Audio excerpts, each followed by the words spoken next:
ابو ہریرہ رضی اللہ عنہ نے بیان کیا کہ ہم رسول اللہ صلی اللہ علیہ وسلم کے پاس موجود تھے کہ دیہاتیوں میں سے ایک صاحب کھڑے ہوئے اور کہا کہ یا رسول اللہ صلی اللہ علیہ وسلم، کتاب اللہ کے مطابق میرا فیصلہ فرما دیجئے۔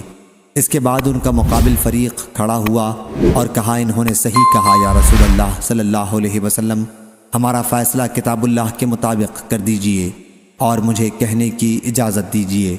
حضرت صلی اللہ علیہ وسلم نے فرمایا کہ کہو۔ انہوں نے کہا کہ میرا لڑکا ان کے یہاں مزدوری کیا کرتا تھا، اسیف بمانی اجیر مزدور ہے۔ پھر اس نے ان کی عورت سے زنا کر لیا تو لوگوں نے مجھے بتایا کہ میرے بیٹے پر رجم کی سزا ہوگی، لیکن میں نے اس کی طرف سے 100 بکریوں اور ایک باندی کا فدیہ دیا اور لڑکے کو چھڑا لیا۔ پھر میں نے اہل علم سے پوچھا تو انہوں نے بتایا کہ اس کی بیوی پر رجم کی سزا لاگو ہوگی اور میرے لڑکے کو 100 کوڑے اور 1 سال کے لیے جلا وطنی کی۔ حضرت صلی اللہ علیہ وسلم نے فرمایا کہ اس ذات کی قسم جس کے ہاتھ میں میری جان ہے، میں تمہارے درمیان کتاب اللہ کے مطابق فیصلہ کروں گا۔ باندی اور بکریاں تو اسے واپس کر دو، اور تمہارے لڑکے پر 100 کوڑے اور 1 سال جلا وطنی کی سزا ہے۔ اور اے انیس رضی اللہ عنہ، قبیلہ اسلم کے ایک صحابی، اس کی بیوی کے پاس جاؤ، اگر وہ زنا کا اقرار کرے تو اسے رجم کر دو۔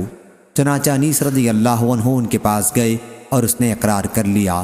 پھر انیس رضی اللہ عنہ نے اس کو سنگسار کر ڈالا۔ بن عبداللہ رضی اللہ عنہ نے بیان کیا کہ غزوہ خندق کے دن نبی کریم صلی اللہ علیہ وسلم نے دشمن سے خبر لانے کے لیے صحابہ رضی اللہ عنہم سے کہا تو زبیر رضی اللہ عنہ تیار ہو گئے۔ پھر ان سے کہا تو زبیر رضی اللہ عنہ ہی تیار ہوئے۔ پھر کہا، پھر بھی انہوں نے ہی آمادگی دکھلائی۔ اس کے بعد آپ صلی اللہ علیہ وسلم نے فرمایا کہ ہر نبی کے حواری مددگار ہوتے ہیں، اور میرے حواری زبیر رضی اللہ عنہ ہیں۔ اور سفیان بن عینہ نے بیان کیا کہ میں نے یہ روایت ابن منقدر سے یاد کی، اور ایوب نے ابن منقدر سے کہا، اے ابو بکر، یہ محمد بن منقدر کی کنیت ہے، ان سے جابر رضی اللہ عنہ کی حدیث بیان کیجئے، کیونکہ لوگ پسند کرتے ہیں کہ آپ جابر رضی اللہ عنہ کی احادیث بیان کریں۔ تو انہوں نے اسی مجلس میں کہا کہ میں نے جابر رضی اللہ عنہ سے سنا، اور 4 احادیث میں پے در پے یہ کہا کہ میں نے جابر رضی اللہ عنہ سے سنا۔ علی بن عبداللہ مدینی نے کہا کہ میں نے سفیان بن عینہ سے کہا کہ سفیان ثوری تو غزوہ قریظہ کہتے ہیں بجائے غزوہ خندق کے۔ انہوں نے کہا کہ میں نے اتنے ہی یقین کے ساتھ یاد کیا ہے جیسا کہ تم اس وقت بیٹھے ہو کہ انہوں نے غزوہ خندق کہا۔ سفیان نے کہا کہ یہ دونوں ایک ہی غزوہ ہیں، کیونکہ غزوہ خندق کے فوراً بعد اسی دن غزوہ قریظہ پیش آیا، اور وہ مسکرائے۔ حماد بن زید نے بیان کیا، ان سے ایوب نے، ان سے ابو عثمان نے، اور ان سے ابو موسیٰ رضی اللہ عنہ نے، کہ نبی کریم صلی اللہ علیہ وسلم ایک باغ میں داخل ہوئے اور مجھے دروازے کی نگرانی کا حکم دیا۔ پھر ایک صحابی آئے اور اجازت چاہی۔ حضرت صلی اللہ علیہ وسلم نے فرمایا کہ انہیں اجازت دے دو اور انہیں جنت کی بشارت دے دو۔ وہ ابو بکر رضی اللہ عنہ تھے۔ پھر عمر رضی اللہ عنہ آئے۔ حضرت صلی اللہ علیہ وسلم نے فرمایا کہ انہیں اجازت دے دو اور انہیں جنت کی بشارت دے دو۔ پھر عثمان رضی اللہ عنہ آئے۔ حضرت صلی اللہ علیہ وسلم نے فرمایا کہ انہیں بھی اجازت دے دو اور جنت کی بشارت۔ اللہ عنہ نے بیان کیا کہ میں حاضر ہوا تو رسول اللہ صلی اللہ علیہ وسلم اپنے بالا خانے میں تشریف رکھتے تھے، اور آپ کا ایک کالا غلام سیڑھی کے اوپر نگرانی کر رہا تھا۔ میں نے اس سے کہا کہ کہو کہ عمر بن خطاب رضی اللہ عنہ کھڑا ہے اور اجازت چاہتا ہے۔ بن عباس رضی اللہ عنہ نے خبر دی کہ رسول اللہ صلی اللہ علیہ وسلم نے کسریٰ پرویز شاہ ایران کو خط بھیجا، اور قاصد عبداللہ بن حذافہ رضی اللہ عنہ کو حکم دیا کہ خط بحرین کے گورنر منذر بن ساوی کے حوالے کریں، وہ اسے کسریٰ تک پہنچائے گا۔ جب کسریٰ نے وہ خط پڑھا تو اسے پھاڑ دیا۔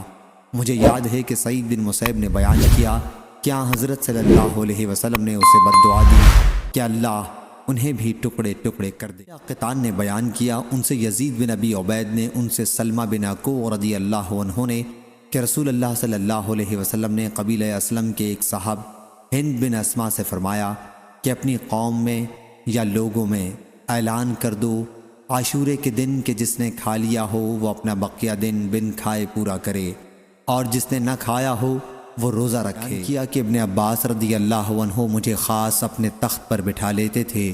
انہوں نے ایک بار بیان کیا کہ قبیلہ عبد القیس کا وفد آیا۔ جب وہ لوگ نبی کریم صلی اللہ علیہ وسلم کی خدمت میں پہنچے، حضرت صلی اللہ علیہ وسلم نے پوچھا کس قوم کا وفد ہے؟